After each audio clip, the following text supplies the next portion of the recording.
ہر روز شب تنہائی میں فرقت کا جنون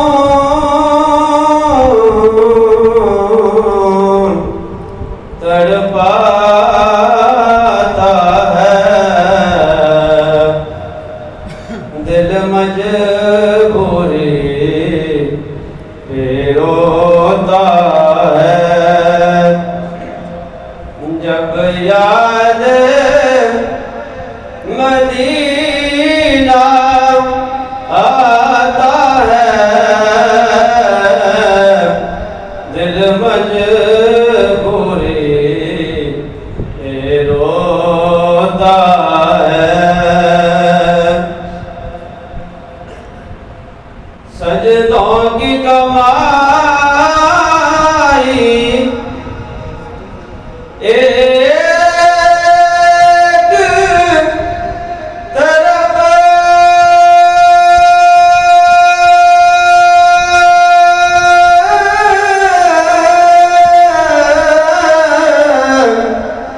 سجدوں کی کمائی ایک طرف تیبہ کی گدائی ایک طرف، ہر چیز اسے مل جاتی ہے، ہر چیز اسے مل جاتی ہے، جو در پہ نبی کے جاتا ہے، ہر چیز اسے مل جاتی ہے، ایک روک اٹھے میرے سینے سے،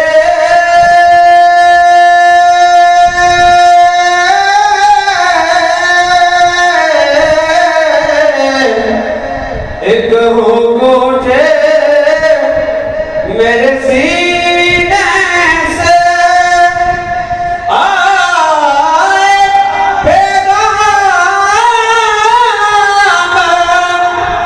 مدینے سے،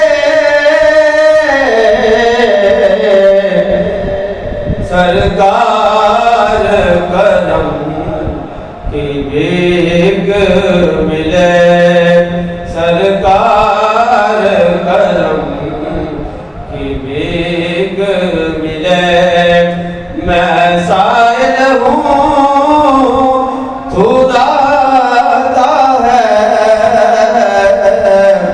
سرکار کرم کی بھیک ملے، میں سائل ہوں تو داتا ہے، دل مجبوری پہ روتا ہے۔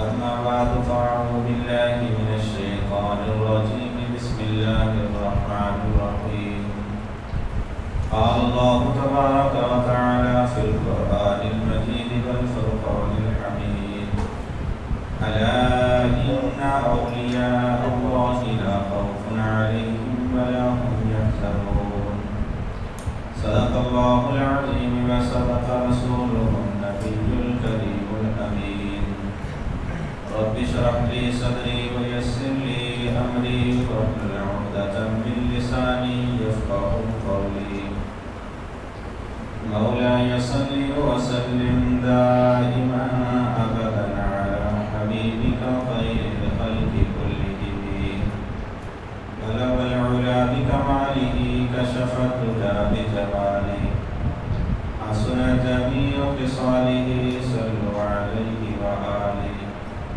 إن الله وملائكته يصلون على النبي يا أيها الذين آمنوا صلوا عليه وسلموا تسليما الصلاة والسلام عليك يا سيدي يا رسول الله وعلى آلك وأصحابك يا رحمة للعالمين.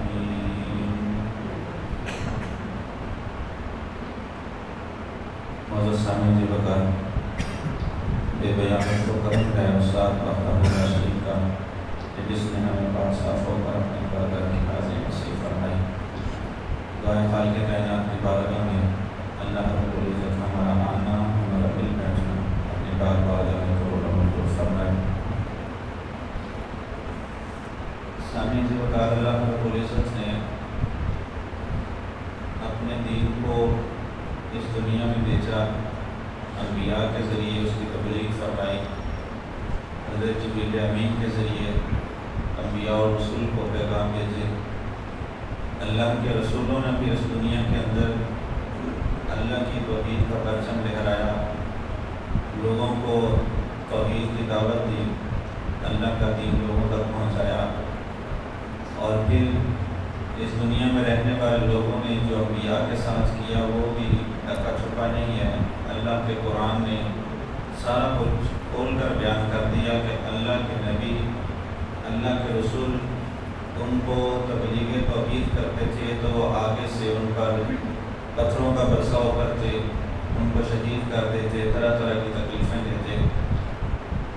اس کے بعد یہی طریقہ کار جیسے کہ میرے نبی کا فرمان ہے، فرمایا کہ اللہ رب العزت نے مجھے ختم رسول بنا کر بھیجا، مجھ پر نبوت کو ختم کر دیا.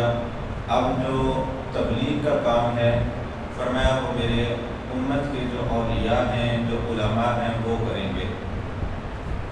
تو میرے نبی کے ظاہری دور حیات کے بعد اسی کام کو سنبھالنے والے میرے نبی کے اصحاب اور اہل بیت تھے. اس کے بعد تابعین کا دور آ گیا، پھر اس کے بعد تبع تابعین، اور وہ پراپر طریقے کے ساتھ اللہ کے نبی کی توحید کو، اللہ کے نبی کی تبلیغ کو، جو بھی کام ذمہ تھا اس کو آگے پہنچاتے رہے.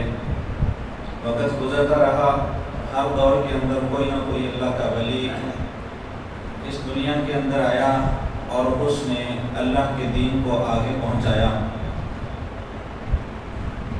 تو بات جو ہے وہ اللہ رب العزت کا قرآن کہتا ہے الا ان اولیاء اللہ لا خوف علیہم ولا هم یحزنون.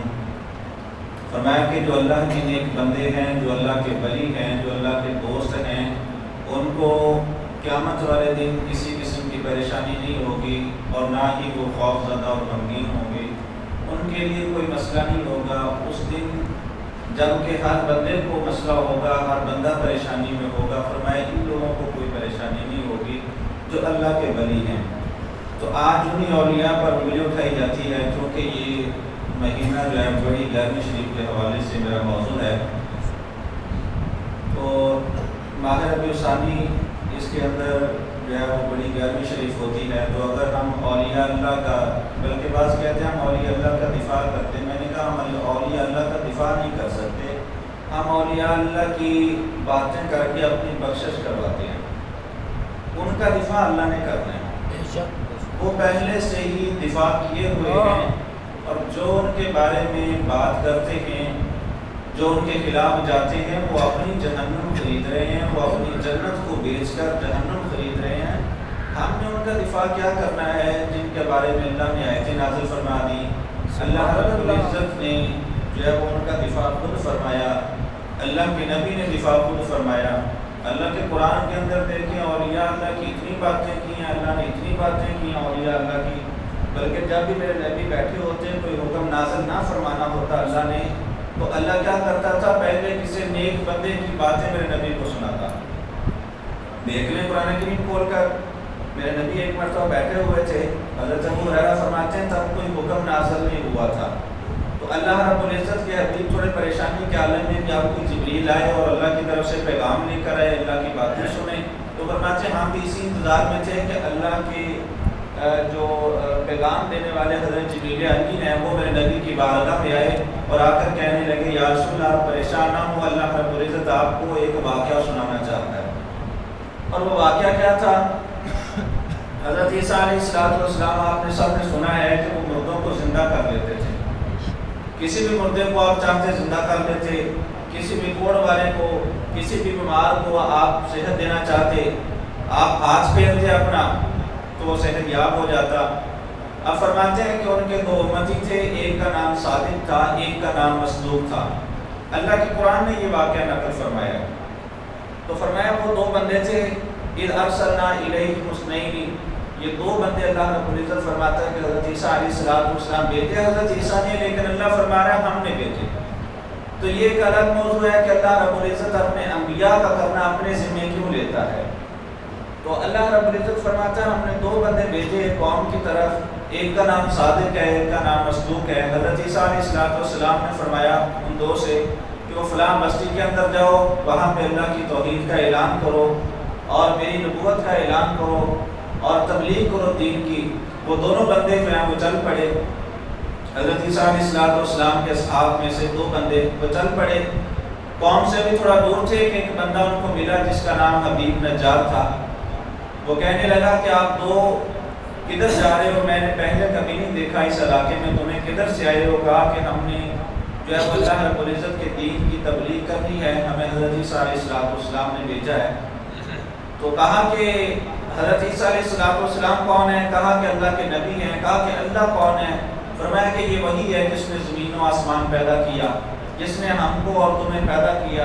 یہ سارا کچھ بنانے والی ذات, سارا کچھ پیدا کرنے والی ذات, اور وہی معبود ہے, حقیقی معبود, اس کے علاوہ کوئی معبود نہیں. تو جب اللہ رب العزت کا تعارف کروانے لگے اس نے کہا اچھا یہ تو ٹھیک ہے کہ تم اللہ کی طرف سے بھیجے ہوئے ہو, اللہ کے نبی عیسیٰ کی طرف سے آئے ہو, تو بتاؤ تمہارے پاس کوئی نشانی ہے؟ تو کہا کہ ہاں ہمارے پاس نشانی ہے. کہا کہ کیا کر سکتے ہو؟ فرمایا جو تم چاہو ہم وہ کر سکتے ہیں, جو تم چاہو. یہ اللہ کا قرآن کہہ رہا ہے, بندے کہہ رہے ہیں بندوں کو کہ جو تم چاہو وہ ہم کر لیں گے. آگے کون ہے؟ بندے ہیں. اللہ کے نبی کی بات نہیں, وہ پیچھے ہے. یہ اللہ کے ولی کی بات ہے, جو نبی کے تابع ہوتے ہیں وہ ولی کی بات ہے. تو کہا جو تم کہو. تو کہا کہ میرا بیٹا جو ہے وہ 2 سال سے بیمار ہے, کوئی طبیب اس کا علاج نہیں کر سکا, اب جو ہے وہ بستر مرگ پہ ہے, عنقریب اس کی وفات ہونے والی ہے, موت ہو جائے گی, تو کوئی طبیب اس کو ہاتھ نہیں لگاتا. کیا تم اس کو تندرست کر سکتے ہو؟ کہا کہ ایک بار سامنے لے آؤ, اللہ نے ہمیں طاقت دی ہے, ہم کر سکتے ہیں. تو جب اس بیٹے کو سامنے لایا اور حبیب نجار نے وہ بیٹے کو سامنے لے کے آیا, تو فرماتے ہیں کہ ان میں سے ایک نے ہاتھ پھیرا تو وہ ایسے تندرست ہو گیا کہ جیسے اس کو کبھی کوئی بیماری تھی نہیں. اب حبیب نجار جس کا بیٹا طبیب جو ہے وہ اس کو جواب دے چکے تھے, اس نے کہا کہ یہ تو بڑی بات ہے اور آپ کے پاس واقعی نشانی ہے, تو اللہ رب العزت نے ہی آپ کو بھیجا ہے, ہم تصدیق کرتے ہیں. تو حبیب نجار نے جو ہے وہ ان کا کلمہ پڑھا. اب آگے وہ شہر کے اندر داخل ہو گئے. جب شہر کے اندر داخل ہو گئے تو حبیب نجار کی جو یہ خبر تھی وہ پورے شہر کے اندر بڑی پھیل چکی تھی, آگ کی طرح پھیل گئی. تو ہر بندہ جو بھی سنتا کہ وہ بیمار کو شفا دیتے ہیں, 2 بندے ہیں بیمار کو شفا دیتے ہیں, تو وہاں تو سینکڑوں مریض اکٹھے ہو گئے, اور جو بھی آتا وہ ہاتھ پھیرتے, کوئی اگلی بات ہی نہیں ہے, وہ ہاتھ پھیرتے. اللہ کا قرآن کہہ رہا ہے وہ ہاتھ پھیرتے ان کو شفا آ جاتی, شفا مل جاتی. اور سارا شہر جو ہے وہ اسی حالت میں کہ جو بھی بندہ بیمار ہوتا وہ اب طبیب کے پاس نہ جاتا, ان کے پاس آتا اور کہتا کہ ہمیں شفا چاہیے. مانگ کس سے رہے ہیں؟ بندوں سے. آج کہتے ہیں کہ بندوں سے نہیں مانگنا چاہیے. اللہ کا قرآن کہہ رہا ہے وہ اللہ کے بندوں سے شفا مانگتے تھے, کہتے تھے ہمیں شفا دے دے. اور اللہ کے بندے یہ نہیں کہتے تھے کہ اللہ تمہیں شفا دے گا, اپنا ہاتھ پھیرتے تھے. یہ نہیں, اللہ کے قرآن نے یہ لفظ ذکر نہیں کیے کہ اللہ تمہیں شفا دے دے گا, ہم دعا کرتے ہیں. اللہ کا قرآن یہ ذکر کر رہا ہے کہ وہ 2 بندے ہاتھ پھیرتے تھے.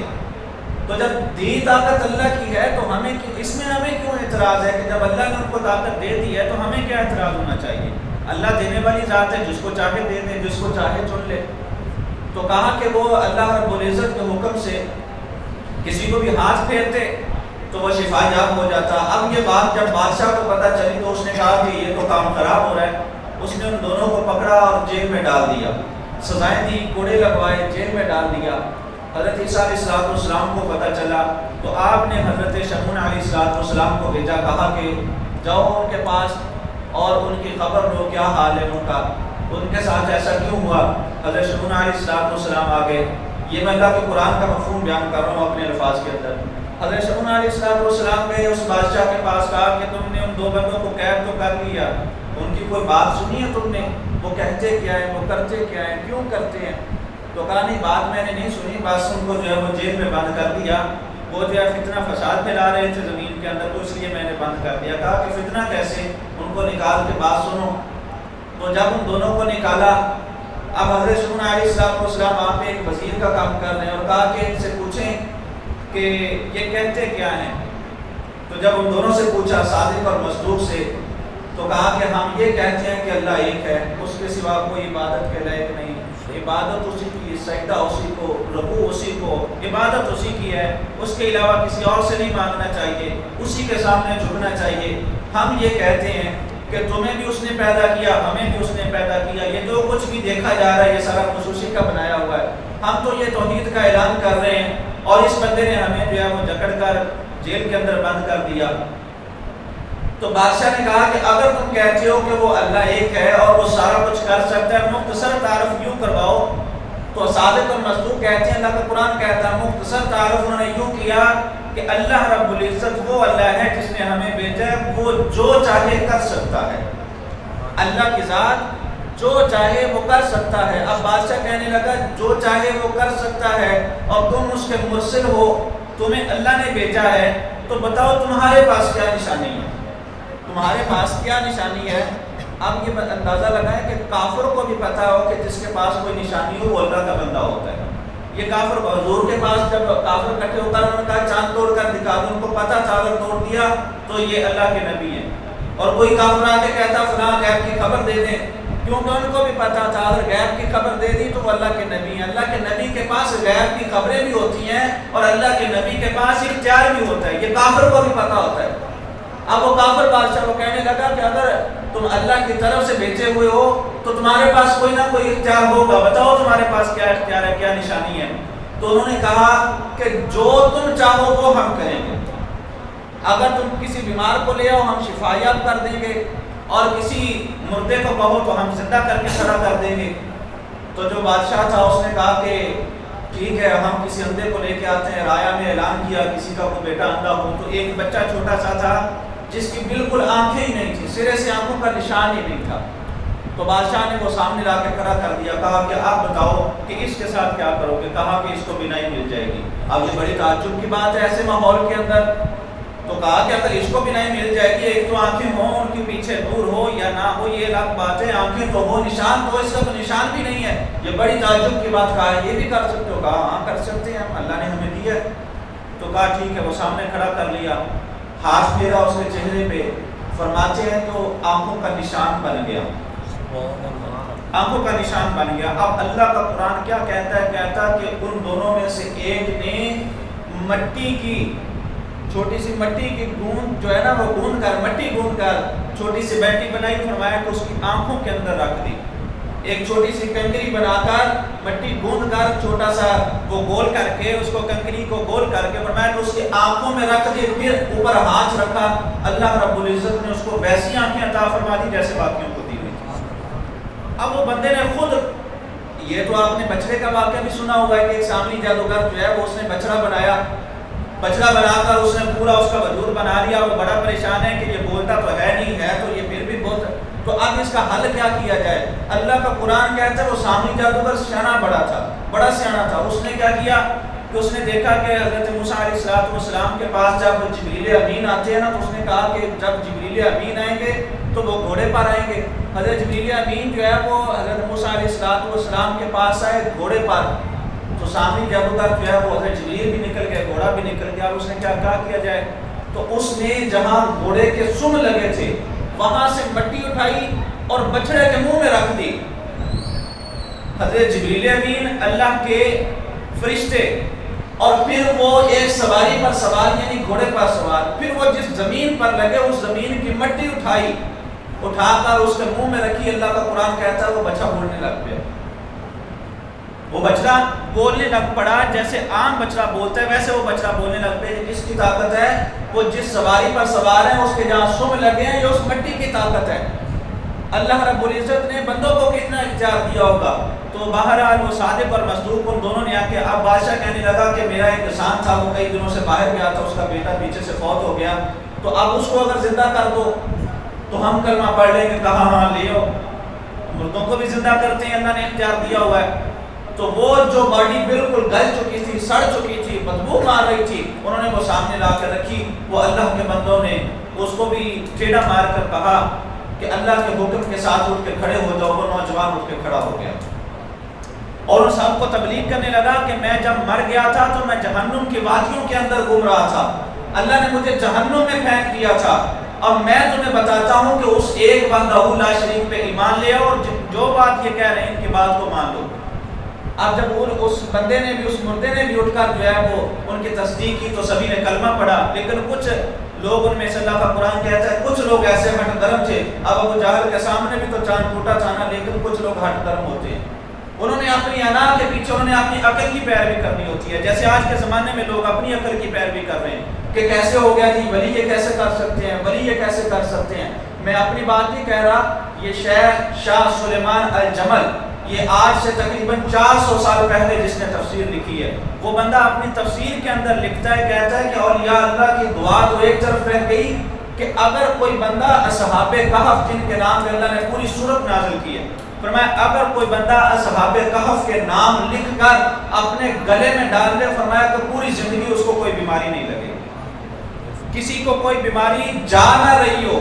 کہا کہ اصحاب کہف کے نام بول کر، میں اپنی بات نہیں کر رہا، میں تفسیر کی بات کر رہا ہوں. الجمل کے نام سے تفسیر ہے جس کو شیخ شاہ سلیمان الجمل نے لکھا ہے، وہ اپنی تفسیر کے اندر لکھ رہا ہے کسی کو کوئی بیماری ہو، اصحاب کہف کے نام جو ہے وہ اس کو بول کر پلا دیے جائے، اس کی بیماری دور ہو جاتی ہے. یہ جنہوں نے مانا ہے، جن کو پتہ ہے اس چیز کا. بلکہ میں نے ایک بندے کے سامنے بات کر رہا تھا، موضوع بیان کیا میں نے کہ حضرت حسین علیہ السلام آپ نے وہ راہب کو بیٹے عطا کیے. تو بیٹے کیسے عطا کیے؟ اللہ کے نبی کی بارگاہ میں ایک راہب آیا، آ کر کہنے لگا جی دعا کیجیے اللہ رب العزت مجھے بیٹے عطا کر دے، کوئی ایک آدھا بیٹا دے دے، اللہ رب العزت میری اولاد نہیں ہے. تو اللہ رب العزت کے حبیب نے وہ لوح محفوظ کی طرف دیکھا تو اس پہ اس کی کوئی اولاد نہیں لکھی ہوئی تھی، لوح محفوظ پہ کوئی اولاد نہیں اس کی لکھی ہوئی تھی. تو کہا کہ لوح محفوظ پہ تو کچھ نہیں لکھا ہوا، تمہاری اولاد ہی نہیں وہاں پہ لکھی ہوئی. تو اتنے میں حضرت حسین علیہ السلام کہنے لگے کہ ہاں وہاں پہ نہیں لکھی ہوئی تو ہم لکھ دیتے ہیں، ہم لکھ دیتے ہیں. کہا کہ ایک بیٹا لکھ دیا. اب راہب کہنے لگا تم لکھ لو گے؟ اس نے کہا 2 بیٹے لکھ دیے. راہب پھر سے کہا 3 بیٹے، 4 بیٹے، 5 بیٹے، 6 بیٹے، 7 بیٹے. 7 بیٹے حضرت حسین علیہ السلام نے وہاں پہ بیٹھے بیٹھے لوح محفوظ پہ لکھ دیے. جب اللہ رب العزت کے نبی نے پھر سے نگاہ اٹھائی لوح محفوظ پہ اس کے 7 بیٹے لکھے ہوئے تھے. آپ کہتے ہو کرتے کچھ نہیں ہے. اچھا اب یہاں پہ بندہ اعتراض کرنے لگا، کہتا ہے جی وہ حضرت حسین نے لوح محفوظ پہ کیسے لکھ لیا؟ اتنی طاقت اللہ کے نبی کی بارگاہ میں بیٹھ کر ایک بیٹے نے دے دی. حضرت حسین علیہ السلام نے اللہ کے نبی کی بارگاہ میں بیٹھ کر، میں نے کہا حضرت سلیمان کا قصہ نہیں پڑھا. حضرت سلیمان اللہ کے نبی ہیں، نبی کے پاس ولی سے زیادہ طاقت ہوتی ہے. ہمارا اہل سنت کا یہ عقیدہ ہے، ولی کبھی بھی نبی سے اوپر نہیں جا سکتا، نبی کے برابر نہیں جا سکتا. ہمارا یہ اہل سنت کا عقیدہ. تو بتائیں نبی کے پاس زیادہ طاقت ہوتی ہے یا ولی کے پاس؟ کہتا ہے جی نبی کے پاس. میں نے کہا پھر نبی کے دربار کے اندر نبی نے کیوں کہا کہ کوئی بندہ وہ تخت ابلیس لے کے آئے؟ بتانا تو یہی مقصود تھا. یہ اللہ کے قرآن کا تو واقعہ ہے، یہ کوئی اور بات تو ہے نہیں کہ تم ضعیف کہہ دو گے. باتیں تو یہ حضرت حسین کا واقعہ تو تم ضعیف کہہ لو گے، اللہ کے قرآن کو کیسے ضعیف کہو گے؟ یہ ضعیف کہنا یہ اپنی ہٹ درمی ہوتی ہے. اللہ کے نبی کی بات بھی کبھی ضعیف ہوئی ہے؟ وہ جو اللہ کہہ دے وما ينطق عن الهوى ان هو الا وحی یوحى، اللہ کے نبی جب سے پیدا ہوئے اپنی آخری سانس تک اللہ کے نبی نے اللہ کی رضا کے بغیر بولے ہی کچھ نہیں. اب اس نبی کی باتوں کو تم ضعیف کہہ دو کہ یار یہ کتنا گھٹیا عقیدہ ہے تمہارا، ان باتوں کو تم ضعیف کہہ دیتے ہو. تو بہرحال حضرت موسیٰ علیہ السلام آپ کے اولیاء کو پڑھ کے دیکھ لیں، حضرت عیسیٰ علیہ السلام آپ کو امت کے اولیاء کو پڑھ کے دیکھ لیں. یہ تو باتیں ہیں جیسے میں نے شیخ الجمل کی بات کی کہ اصحاب کہف کے نام بول کر حضرت شاہ حضور غوث اعظم سرکار سے کسی نے پوچھا کہ آپ جناب دم کرتے ہیں تو جو بھی دم کریں اللہ رب العزت شفا دے دیتا ہے، کوئی طبیب بھی شفا نہ دے سکے، آپ دم کرتے ہیں شفا مل جاتی ہے، آپ پڑھتے کیا ہیں، ہمیں بھی کوئی وظیفہ بتا دیں. کہا کہ میں کچھ بھی نہیں پڑھتا، مجھے آتا ہی کچھ نہیں. یہ عاجزی ہوتی ہے بڑے لوگوں کی. کہا کہ مجھے تو آتا ہی کچھ نہیں، میں پڑھتا ہی کچھ نہیں. کہا جناب آپ کے دم سے شفا مل جاتی ہے. کہا کہ میں جو ہے نا جب دم کرنے لگتا ہوں تو میں 12 اماموں کے نام پڑھ کے پھونک مار دیتا ہوں، اللہ شفا دے دیتا ہے. یہ تو ان کے ناموں کے اندر برکت ہے، تو ان کی ذاتوں کے اندر کتنی برکت ہوگی. وہ بذات خود کتنے، اور میں کیا کرتا ہوں، کہاں ہم اور کہاں وہ، مقابلہ کن سے کرتے ہیں، کہاں زمین کہاں آسمان. بلکہ یہ بھی بات چھوٹی ہے، کہاں جنت مانگنے والے اور کہاں جنت عطا کرنے والے. یہ باتیں آپس میں میچ ہو ہی نہیں سکتی. یہ کیسے ہم کن کا مقابلہ ہم کرنے بیٹھ گئے، کیسے ان کا مقابلہ کر سکتے ہیں جبکہ اللہ کا قرآن کہتا ہے ان کا مقابلہ کوئی نہیں ہے. ان کے ناموں کے اندر اللہ رب العزت نے شفا رکھ دیا تو وہ بذات خود کتنی اعلیٰ، وہ جسم ان کے کتنے اعلیٰ ہوں گے، ان کی ذاتیں کتنی اعلیٰ ہوں گی، ان کے ہاتھ ان کے پاؤں کتنے اعلیٰ ہوں گے. بہرحال میں آخری بات کو ختم کروں کہ اللہ کا نبی، جو کہ میں نے پہلے انبیاء کی امت کا بھی قصہ پڑھ دیا تو اب اپنے نبی کی امت کا اہل بیت کا بھی، حضرت علی سیدنا علی المرتضیٰ رضی اللہ تعالیٰ عنہ وسلام اللہ علیہ، آپ نے برسر ممبر موجود تھے تو ایک بندہ آگے آ کر کہنے لگا، چور کہنے لگا جناب میں نے چوری کی ہے تو اب مجھے جو شریعت کے مطابق سزا ملتی ہے وہ سنا دیں. تو آپ نے کہا کہ کتنی چوری کی ہے؟ کہا کہ 10 دینار سے اوپر ہے، کیونکہ شریعت میں جو چور کا ہاتھ کاٹنا ہوتا ہے وہ 10 دینار سے اوپر ہو، اس سے کم ہاتھ نہیں کاٹا جا سکتا. تو 10 دینار سے اوپر ہے. کہا کہ میں نے جو چوری کی ہے وہ 10 دینار سے اوپر ہے، میرا ہاتھ کاٹا جائے گا شریعت کے مطابق، آپ کی جیسے مرضی، آپ جو ہے وہ حاکم ہیں، جیسے کرنا چاہیں کر سکتے ہیں. تو آپ نے حکم دیا، کہا کہ جلاد کو کہا کہ اس کا ہاتھ کاٹ دو کیونکہ شریعت کے مطابق اس کی یہی سزا ہے اور میں تو یہاں پہ شریعت نافذ کرنے کے لیے بیٹھا ہوں. تو ہاتھ کاٹ دیا گیا. لیکن جب ہاتھ کاٹ دیا دوسرے ہاتھ کے اندر اس نے اپنا وہی ہاتھ پکڑا ہوا ہے جو اس نے کاٹا تھا، جو کاٹا گیا ہاتھ تھا اپنے دوسرے ہاتھ کے اندر اس نے پکڑا ہوا تھا، وہ باہر جا رہا تھا. جب دروازے پہ پہنچا تو سیدنا علی المرتضیٰ نے پھر آواز لگائی، کہا کہ واپس آ جائے. کہا کہ حضور آپ کو کیا مسئلہ ہے، سزا تو مجھے مل چکی. کہا کہ نہیں، اب ایسا کرو کہ یہ جو ہاتھ تم نے پکڑا ہوا ہے جو کاٹ دیا تھا، اس کو دوبارہ وہیں پہ رکھو جہاں سے یہ کاٹا گیا تھا. اس نے وہاں پہ رکھ لیا. سیدنا علی المرتضیٰ نے برسر ممبر اپنا لعاب باہر نکالا، وہاں پہ لگا دیا. فرماتے ہیں کہ ایسے جڑ گیا جیسے وہ کبھی کاٹا ہی نہیں گیا تھا. اب چور کہنے لگا جناب آپ نے اگر یہ جوڑنا ہی تھا تو پہلے کاٹا کیوں؟ اگر آپ نے یہ ہاتھ دوبارہ جوڑنا ہی تھا تو پہلے اس کو کاٹا کیوں؟ کہا کہ اس لیے کہ میں شریعت پہ بھی عمل کرتا ہوں، وہ جو میں نے کام کیا وہ میرا عدل تھا اور یہ جو میں نے جوڑا ہے یہ میرا فضل ہے.